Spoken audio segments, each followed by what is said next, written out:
Di jantung Siberia Timur, Rusia, terletak Oymyakon, sebuah desa kecil yang menyandang gelar sebagai tempat berpenghuni terdingin di bumi dengan suhu rata-rata di 207 derajat Celcius, musim dingin mencapai minus 50 derajat Celcius dan rekor terendah minus 71,2 derajat Celcius pada tahun 1924. Desa ini, yang hanya dihuni sekitar 500 jiwa, menawarkan pemandangan lanskap beku yang diselimuti salju tebal, di mana sungai membeku, pipa air tak berfungsi, dan kehidupan sehari-hari adalah perjuangan melawan alam yang tak kenal ampun.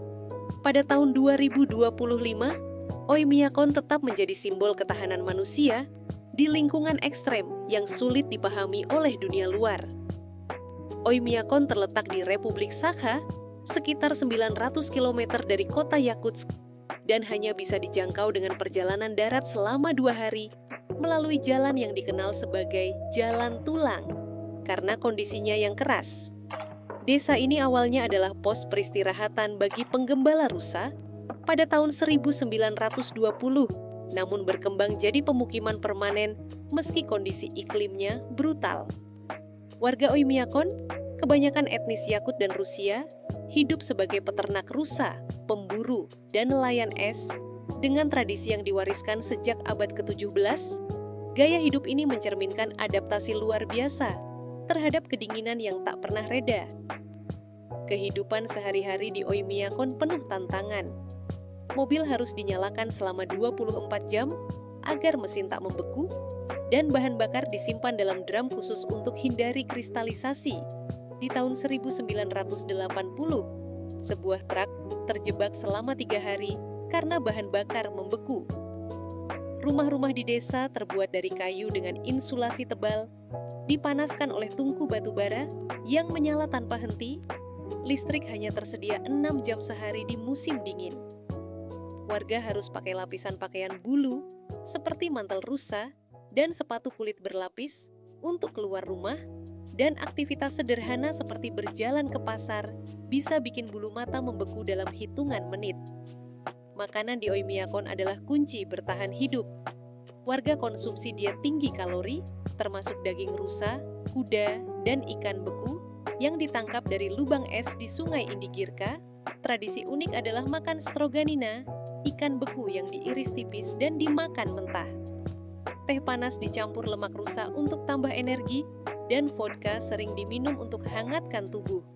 Di tahun 1970, sebuah laporan bilang warga konsumsi rata-rata 5.000 kalori sehari di musim dingin. Sayuran hampir tak ada karena tanah beku, tapi warga kini impor apel dan kentang dari Yakutsk, meski harganya 3 kali lipat pasar biasa. Budaya Oymyakon kaya dengan tradisi yang aneh namun fungsional.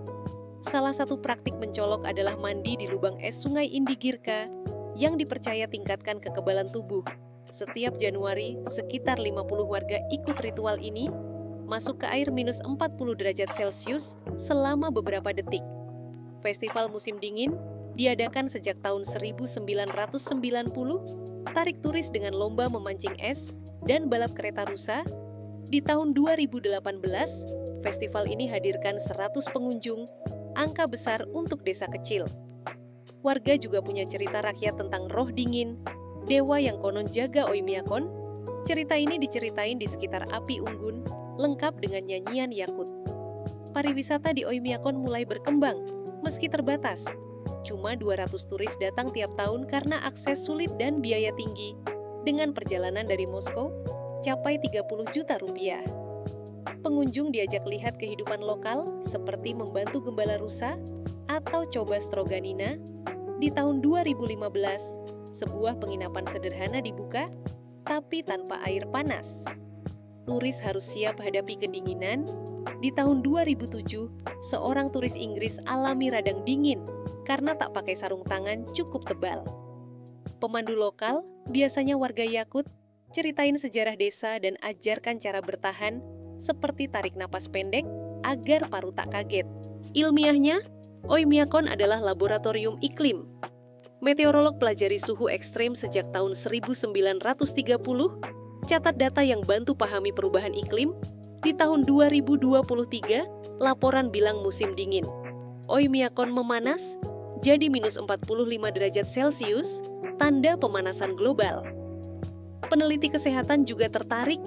Di tahun 2010, studi temukan warga Oymyakon punya metabolisme 20% lebih cepat dari rata-rata, adaptasi genetik untuk kedinginan. Tapi perubahan iklim ancam gaya hidup.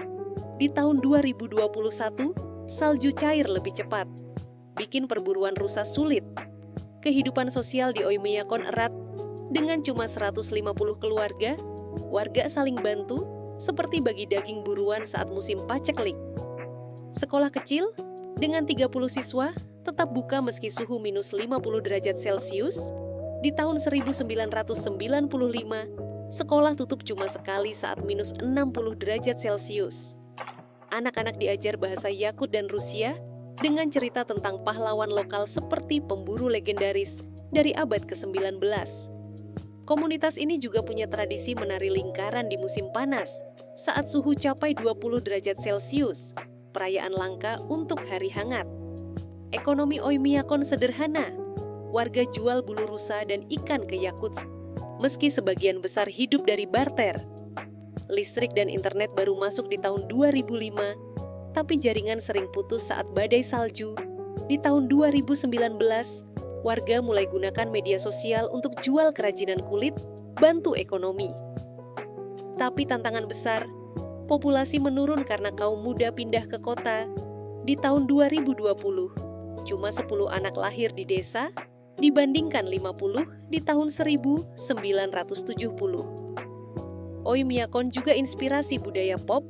Di tahun 2017, dokumenter National Geographic sebut desa ini benteng terakhir kedinginan.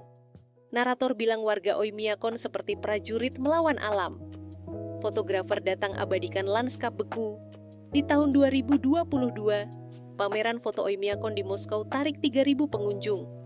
Warung kecil di desa jual souvenir seperti pisau berburu yakut, meski cuma buka 3 bulan di musim panas. Cerita lokal tentang manusia salju Siberia juga populer di kalangan turis. Ancaman modern nyata, pemanasan global ubah pola berburu, dan di tahun 2024, populasi rusa turun 30% karena padang rumput membeku lebih lambat. Infrastruktur juga rapuh. Di tahun 2016, banjir salju cair rusak 5 rumah. Pemerintah Rusia kini dorong wisata lestari, tapi warga khawatir turis rusak tradisi.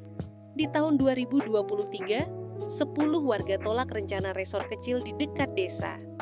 Jadi apa yang bikin Oymyakon begitu istimewa? Ini desa di mana manusia menentang batas alam, mandi di es, makan ikan beku, dan hidup dalam kedinginan yang tak terbayangkan ciptakan budaya ketahanan yang tak ada duanya.